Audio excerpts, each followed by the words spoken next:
Good afternoon, I'm Riza Diaz. This is One News Now. The Philippine Coast Guard is trying to contain an oil spill off the coast of Iloilo City after an explosion damaged a power barge on Friday.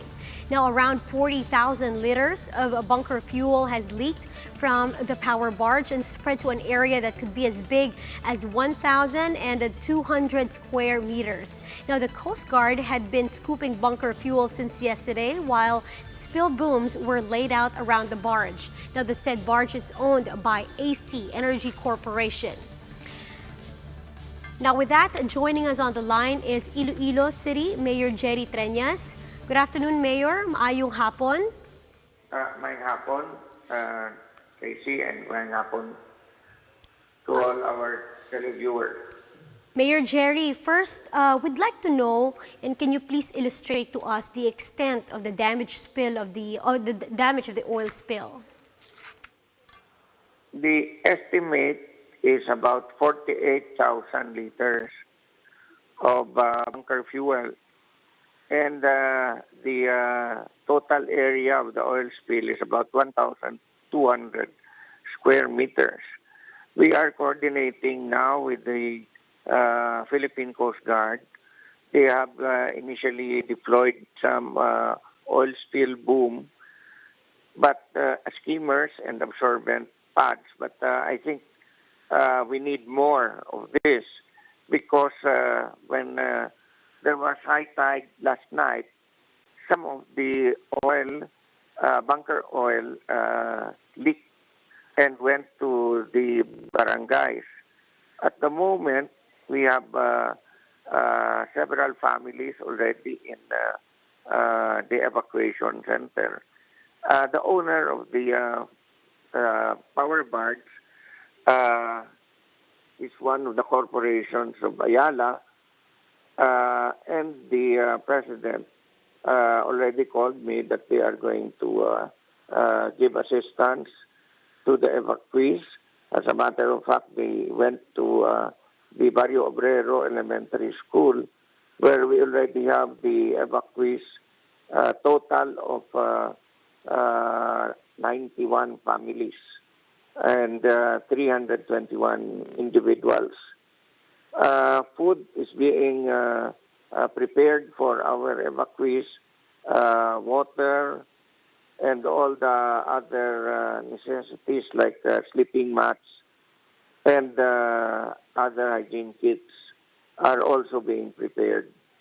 We are asking the help of BFP to assess the residential areas affected by the spill to ensure that there will be no open flames to avoid fire. Although bunker fuel is not flammable.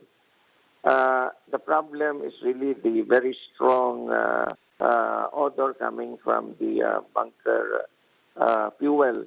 And that is the reason why the residents evacuated last night. Because of the very strong odor, no? And there are people with respiratory conditions who were affected even last night. We are following up our request with the Philippine Coast Guard for the Maritime Pollution Office to provide more oil spill booms, no? This is very necessary because the oil spill is moving towards the town of Dumangas. We want to make sure that it will not affect other towns. The smell is very, very strong, no? And it is very difficult if this will not be addressed anytime soon. Jerry, you mentioned earlier that you have already evacuated residents from the nearby barangays. Does this include towns, in particularly also in Leganes and Zariaga? No, this is just in one barangay in Iloilo City.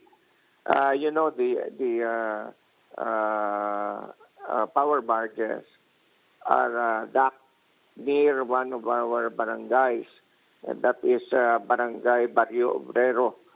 And when there was an oil spill, most of the oil was ashore near Barangay Barrio Obrero, and that is why we had to evacuate this number of families.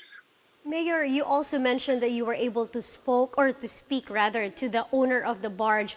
Was it discussed? And also, we would like to an update regarding the investigation on what led to the oil spill and perhaps the liabilities and charges that they would be facing. Well, first of all, the Bureau of Fire is investigating what caused the explosion. There were some repairs that were being done, but I do not know if the explosion was caused by the repairs being done in the power barge. And then the owner, one of the corporations of Bayala, through its president, if I can recall, Mr. Maya, has already assured me that they will be shouldering all the expenses for the cleanup, no? Because I think there's a salvage company that they have already they already have a contract with. Okay, thank you very much for your time, Mayor Jerry Treñas of Iloilo City. Meanwhile, here are other stories we're keeping our eyes on. Following President Duterte's visit to Zamboanga, the chief executive assures both the police and military that he will get to the bottom of the fatal shooting incident in Jolo.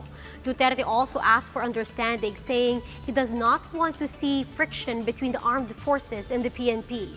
The president has also met the 9 police officers involved in the fatal shooting. Now, a soldier and 3 members of the Citizen Armed Force Geographical Unit, or CAFGU, were killed in another shooting incident, this time in Basilan. The incident allegedly involved the members of the local barangay peacemaking action team in Tipo-Tipo.